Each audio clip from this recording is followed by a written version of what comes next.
গছৰ তলত বহি আছে বহু আমাৰ মুৰব্বীসকল দেখিছোঁ মোৰ পিতৃ বয়সৰ মোৰ পিতৃৰ বন্ধু মোৰ সকলো পিতৃৰ সমবয়সীয়া সকলোকে মুৰব্বীসকলক মই দেখিছোঁ সকলোৱে অসুখ বিসুখ লৈ এই সভাখনলৈ আহিছে 5 ঘণ্টা ধৰি আহিছে গা বেয়া আহিছে 70-80 বছৰ হৈছে তথাপি আহিছে ইয়াৰ কাৰণ কি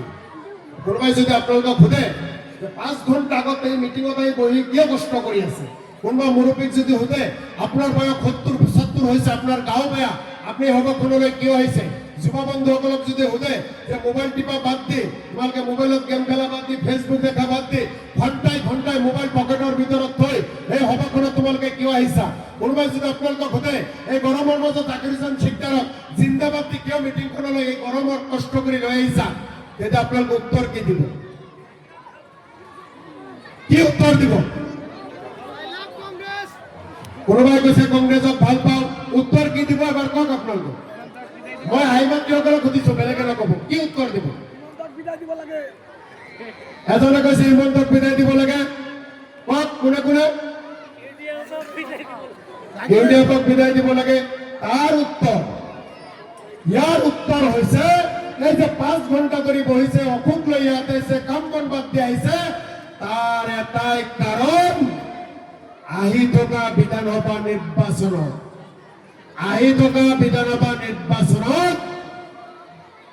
পশ্চিমপাকা গাঁও পঞ্চায়তৰ কংগ্ৰেছৰ কৰ্মীসকলে পশ্চিমপাকা গাঁও পঞ্চায়তৰ সন্মানীয় ভোটাৰে পশ্চিমপাকা গাঁও পঞ্চায়তৰ সন্মানীয় ৰাইজে দিছপুৰৰ পৰা হিমন্ত বিশ্ব শৰ্মাক ধাক্কা মাৰি ওলাই দিব বিচাৰি আছে হয়নে নাই আপোনালোকৰ মনৰ কথা এইটো হয়নে নাই হিমন্তক ভাল পায় নে বেয়া পায় হিমন্তক ভাল পায় নে বেয়া পায় বিজেপি চৰকাৰক ভাল পায় নে বেয়া পায় হিমন্তক বেয়া পায় বিজেপি চৰকাৰক বেয়া পায় হিমন্ত বিশ্ব শৰ্মাক বিদায় দিয়াৰ কাৰণে ইয়াত আপোনালোকে আহিছে গতিকে মই আগৰ পৰাই কৈছো আপোনালোকৰ পশ্চিমপাকাত অহাৰ লগে লগে মই সাহস পাওঁ আৰু এইবাৰ আৰু বেছিকৈ সাহস আপোনালোকৰ মাজৰ পৰা লৈ গৈছো হিমন্ত বিশ্ব শৰ্মা অসমৰ ৰাজনীতিৰ ইতিহাসত সকলোতকৈ কলংকিত মুখ্যমন্ত্ৰী হিমন্ত বিশ্ব শৰ্মা অসমৰ ৰাজনীতিৰ ইতিহাসত সকলোতকৈ অত্যাচাৰী মুখ্যমন্ত্ৰী যিজনে প্ৰতিটো মুহূৰ্তত আমাক কষ্ট দিয়ে জ্বালা দিয়ে যন্ত্ৰণা দিয়ে হাজাৰ হাজাৰ মানুহৰ ঘৰ ভাঙি দিছে বাপদাদা 14 গোষ্ঠীয়ে 70 বছৰ 80 বছৰ 100 বছৰ তাতে ঘৰ বনাই আছে বাপদাদাই মৰি গৈছে তাৰ পিছতে মানুহবিলাকৰ ঘৰবোৰ উচ্ছেদ কৰি দিছে কিমান মানুহক ভুলে হত্যা কৰিছে কিমান মানুহক কষ্ট দিছে জ্বালা যন্ত্ৰণা দিছে এই হিমন্ত বিশ্ব শৰ্মাৰ চৰকাৰখনক আহি থকা দিনত পশ্চিমপাকা গাঁও পঞ্চায়তৰ লগে লগে সমগ্ৰ অসমৰ মানুহে এটা কথাই কৈছে হিমন্তক বিদায় দিব লাগিব আহিব কেতিয়া নিৰ্বাচন বিদায় দিম হিমন্ত বিশ্ব শৰ্মা কেতিয়া আহিব নিৰ্বাচন বিদায় দিম হিমন্ত বিশ্ব শৰ্মা আৰু এই নিয়ত লৈ আপোনালোকে সকলোৱে বহি আছে হয়নে নাই বিজেপি চৰকাৰক বিদায় দিয়াৰ নিয়ত লৈ সকলোৱে বহি আছে নে নাই এতিয়া হিমন্ত বিশ্ব শৰ্মাৰ চৰকাৰখন বিদায় দিবলৈ হলে কেৱল মুখেৰে ক'লেই হ'ব নেকি কেৱল আমি মনেৰে ভাবিলেই হ'ব নেকি তাৰ কাৰণে আমি কাম কৰিব লাগিব আৰু পশ্চিমপাকা গাঁও পঞ্চায়তে 26টা জিপি আছে পাকাবেতবাৰী সমষ্টিত সকলোতকৈ 26টা জিপিৰ ভিতৰত কোনটো জিপিয়ে সকলোতকৈ বেছি ভোট দিব সকলোতকৈ কোনে বেছি ভোট দিব জোৰে তো কোন জিপিয়ে বেছি ভোট দিব কোন পঞ্চায়তে বেছি ভোট দিব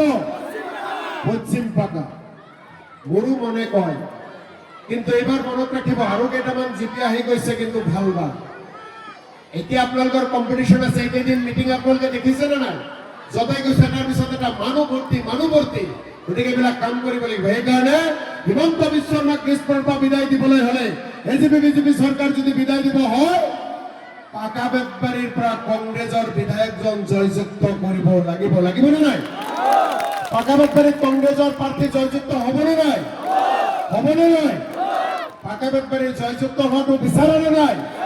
সকলোৱে বিচাৰে এতিয়া পাকাবেতবাৰীৰ পৰা কংগ্ৰেছৰ বিধায়কজন জয়যুক্ত কৰিবলৈ হলে প্ৰথমতে আপুনি দিয়া ভোট কেন্দ্ৰ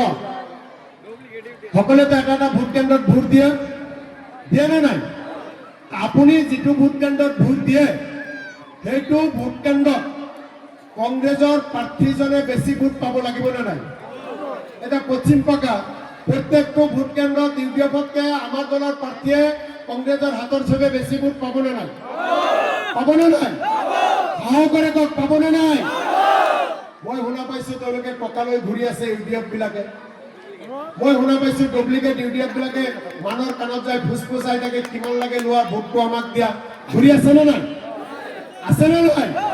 গতিকে টকা এইবাৰ পাত্তা পাব নেকি?